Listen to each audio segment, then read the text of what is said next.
Olunaku lw'eggulo twakulaze Ssaalongo Juma Nsereko ne mukazi we Susan Nakagwa abatuuze b'e Mabaale mu Luweero Town Council ng'embeera gye bayitamu nzibu ddala oluvannyuma lw'omusajja abadde amaze emyezi 2 nga muliranwa waabwe okuwamba abalongo baabwe Nakato ne babirye n'abasaba ensimbi obukadde 13 okubabaddiza.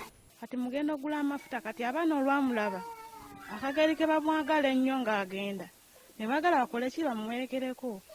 Aziramu ne mukubira ne mugamba komyawo abaana bakole ki banaabe. Yamala agamba okubye kulongo namba.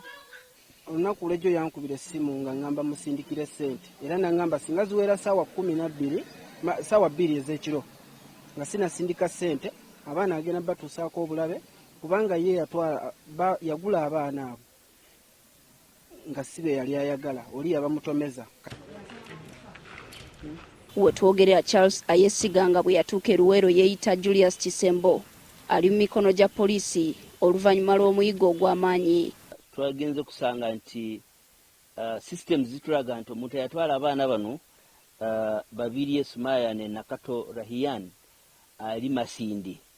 Ku wooteri eyitibwa Masindi Guest House mu kibuga Masindi, Ayesiga yabadde wamu n'abantu abalala nga balaba NTV Akawungeezi era wano abalabye feesi z'abaana ku TV bageraageranyiza n'abaana Ayesiga be yabadde atudde nabo.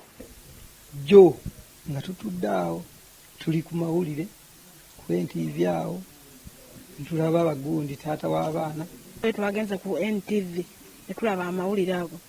Kati mugalaba nga era naffe tubiraba walinga bwe babikutte kati bwegaggwa bwe gati nankubira essimu nagamba mmwe entumbikwasiza poliisi n'abamawulire kale babayambe.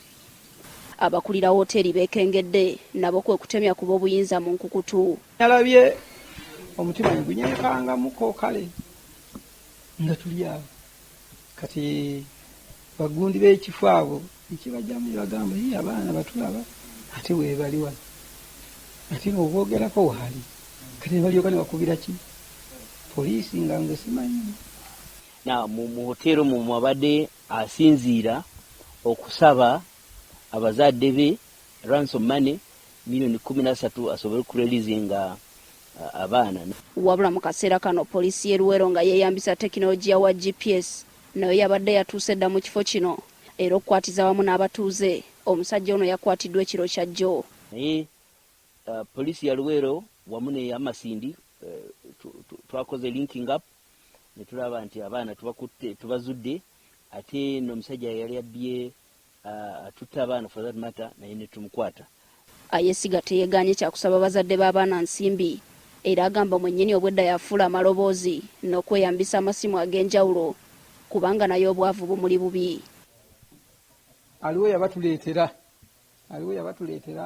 ntubagula kale ntubagula milioni 6 nze nga mbulira taata wa bano aleme kutegeera ngu yenze oba ki kiti nyali njagala asindike sente nze baana mbakole ki mbasindike bakole ki bakomewo. Susan Nakagwa nnyina w'abaana agamba embeera ebadde nzibu ddala okuva ku bbalaza lwe baawambibwa nga n'emmere yagaana. Kumande n'okuva ku mande paka n'essaawa yakakati mbadde siryanga ku mmere nga mbeerawo nga ndowooza baana ngera nzira munju nenkaba ne ngamba abaana bange senga Mukama ayamba kusaba sala nga sala zembeerako. Omuduumizi wa poliisi mu Savannah Edward Chaligonza agamba ng'okubuuliza ku nsonga eno kuwedde Ayesiga waakuvunaanibwa okuwamba abaana n'ekigendeerwa eky'okubatta. Abazadde balina kuba very cautious n'abaana baabwe okubalabirira okumanya agenze naani ayinaani biki byagenze okukola naye. Carlton Scovia Nakanya, NTV.